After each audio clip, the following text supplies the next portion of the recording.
Olá pessoal, chegue, se acomode, eu sou Gessé Acioli, bora tomar um café?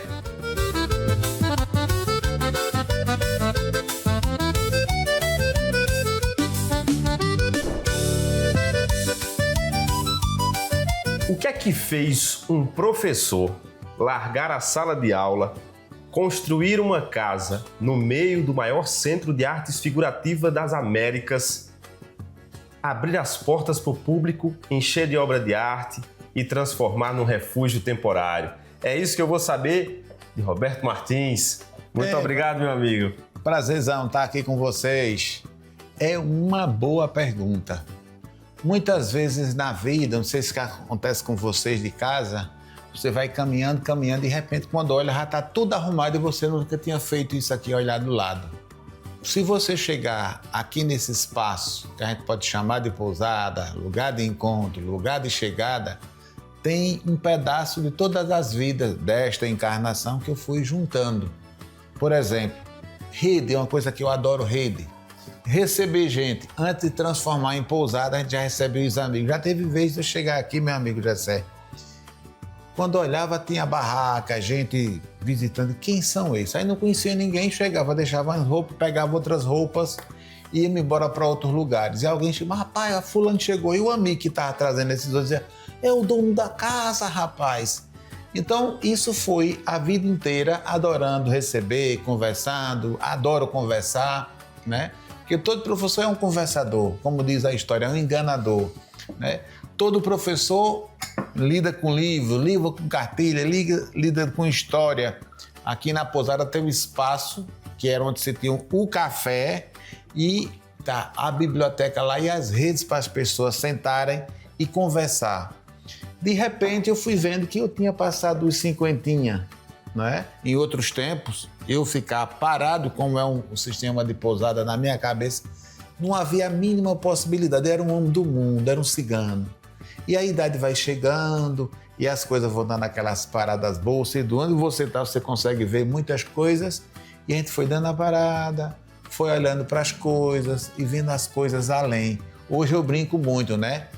Antigamente eu tinha que ir por lugares, agora os lugares vêm para cá através das pessoas, através das histórias. Pessoas chegam de Rio, São Paulo, dia desse tem gente da Austrália, gente da França, gente da Inglaterra.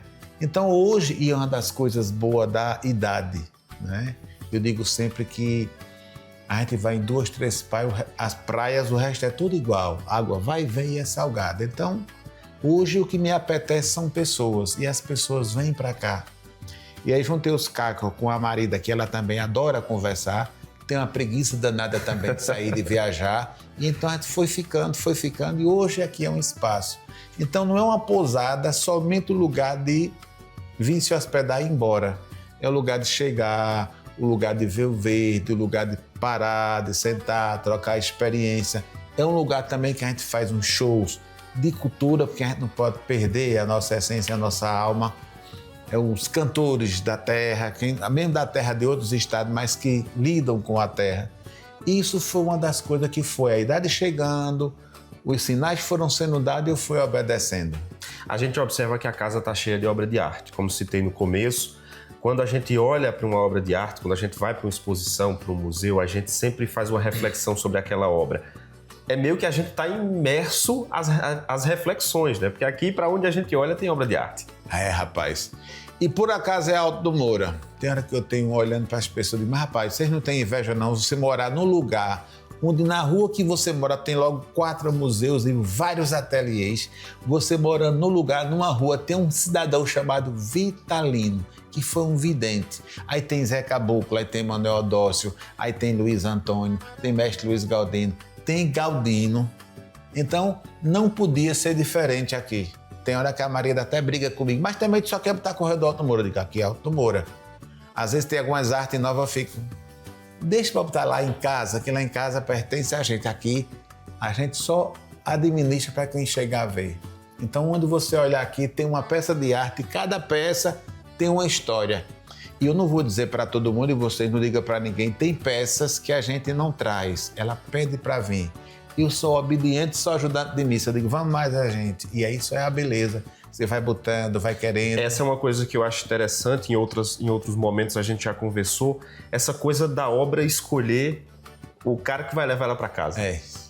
Dia desse eu estava conversando com o pessoal aqui da Caixa Econômica Federal e era o superintendente e tudo. E me pediram para falar um pouco sobre o Alto do Moura. E eu peguei uma peça, depois vou mostrar para vocês, que é do Reisado, que é um cabra com aquela máscara, com um matulão nas costas, como se fosse uma varinha de ir embora para o mundo.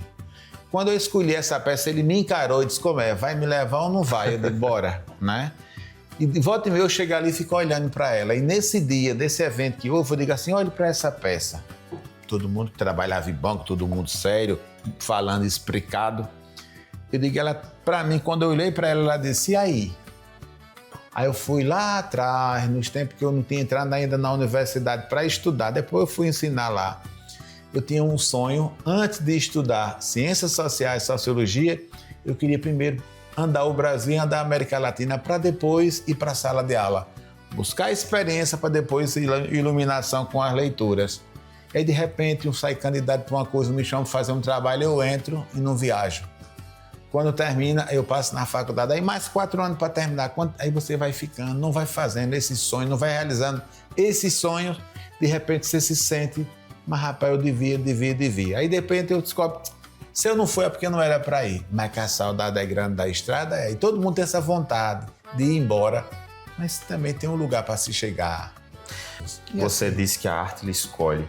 Quando a gente chega aqui na casa da gente, tem o Mané Pãozeiro na porta e tem Galdino. Galdino lhe escolheu?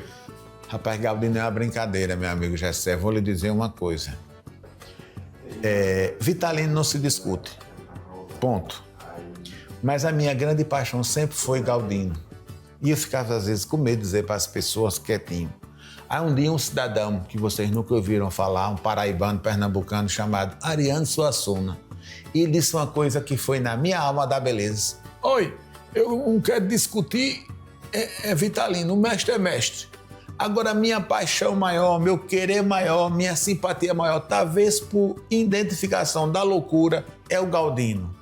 Digo, dois, meu mestre. São curvas diferentes. É diferente. O Galdino não é só porque ele faz a peça, é porque ele faz a peça, ele conta a história, ele faz o verso e futuca nas suas coisas. Galdino, se você for conversar com a alma de Galdino, com as coisas de Galdino, ele lhe dá putucão direto, não é aquela coisa parada. Então, assim como é a vida, é sempre surpresa. E era muito inteligente, ele mexia com a gente. Eu digo sempre, olha, eu não gosto de ir para enterro, eu vou, mas tem hora que dá vontade de rir, que o pessoal às vezes passou a vida inteira tratando mal no dia e fica se quebrando, lá vai de sentimento, eu fico olhando, eu digo, isso é um teatro de péssima categoria. Mas quando eu fui para o enterro de Galdino, porque lá, quando botaram ele lá na cova, eu chorava assim, é esse brincante, esse acreditar na brincadeira, nesse estirar a língua, que nos levaram e a gente cada vez mais fica mais triste. Então, nessa levada de Galdino, foi um pedaço grande da gente, um representante das nossas belezas e das nossas loucuras. Você fala muito de poesia, de arte. Música é uma coisa extraordinária. Qual é a música que faz parte da essência de Roberto? E tem muito. Nos últimos 20 e poucos anos tem aquela, se aveste não, amanhã pode acontecer tudo. Salve a Cioli. A Cioli Neto. E salve também, a Cioli. E salve também a Tereza, né? Que era uma das musas que inspirava muito ele, que é minha amiga. E tem mantido isso muito vivo, né? Tem uma beleza. Ele tem música que você diz, rapaz, não pode ser um ser humano produzir tanto, né?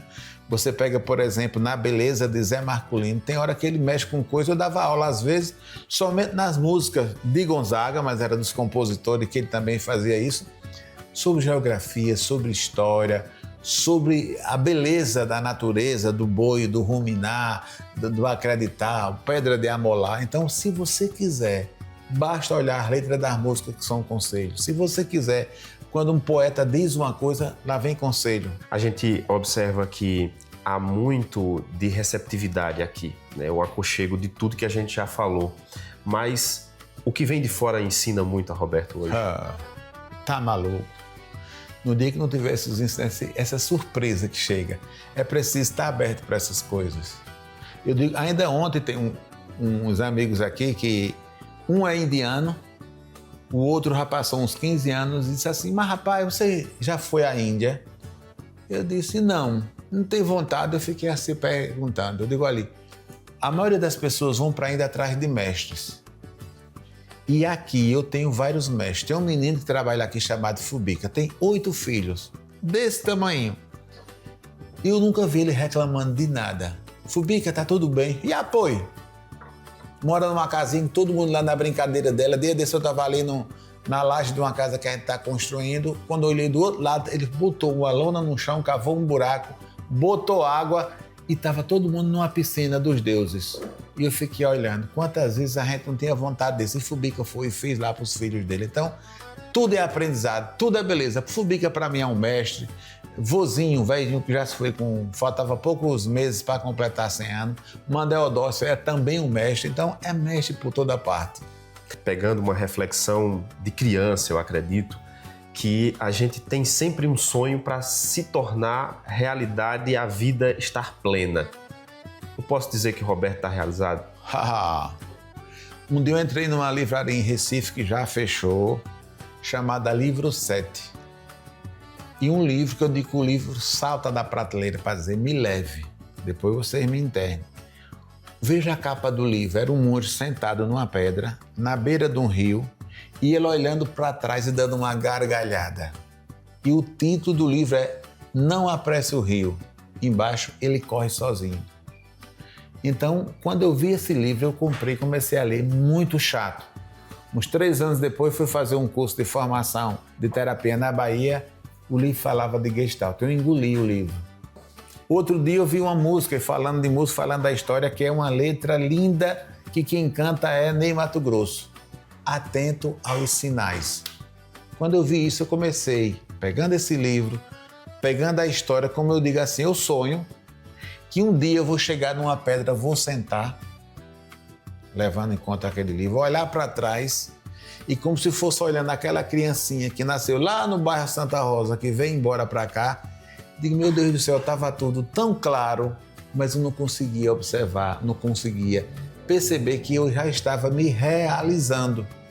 Como diz Paulo Freire, eu estava me preocupando, já estava se ocupando com o presente que a vida nos traz. No primeiro momento que eu conheci Roberto Martins, eu saí daqui extasiado pela poesia e pela genialidade e pelo aconchego que é conversar com Roberto Martins, como eu estou tendo esse privilégio agora, mais uma vez, abrindo essa temporada do Café com Gessé. Eu quero encerrar com poesia. Eu quero encerrar com um pensamento. Afinal de contas, um professor é sempre um grande pensador. Meu pai do céu, qual seria ela, né? Se você acha, na sua ideia, razão, dê exemplos, não dê conselho, não. E eu percebo isso, diz que o conselho e o exemplo arrasta, né? E esse poeta, quando eu vi isso aqui, eu dei uma parada braba. Por quê? Você vai vendo, vai fazendo, porque eu me lembro muito de sala de aula, quando eu falava nesse sonho que eu já tenho, nessas realizações, todo mundo olhava para mim e franzia a testa. E eu, naquele tempo, sem ter a consciência que tenho hoje, depois de sentar nessa pedra e olhar para trás, num período do ano eu trazia os alunos tudo para o Alto Moura, eu dividia em 10 grupos, visitava, depois eu ia conversar em sala de aula e fazia um forró aí. E quando ele chegava no Alto Moura, via a casa que a gente morava, o jeito que a gente morava, a forma como a vida apresentava, muitos disseram, professor, a gente olhava para o professor e disse, isso é um viajão. Mas quando chegaram aqui, que viram as coisas, como é que acontece, como é que está, eles diziam, é possível viver do sonho, e sonho que se realiza no dia a dia. Roberto Martins, obrigado pela conversa, é sempre um prazer, é uma aula, na verdade, ter essa conversa com meu amigo Roberto. O Café com Gessé teve os trabalhos técnicos de Edivaldo Coelho, Alisson Lima na edição e todo o suporte e receptividade da Pousada Casa da Gente, aqui a gente agradece de coração. E claro, tá só começando a temporada desse café, que a gente vai contar ainda muitas outras histórias, porque um cafezinho sugere sempre a gente bater um bom papo. Até a próxima!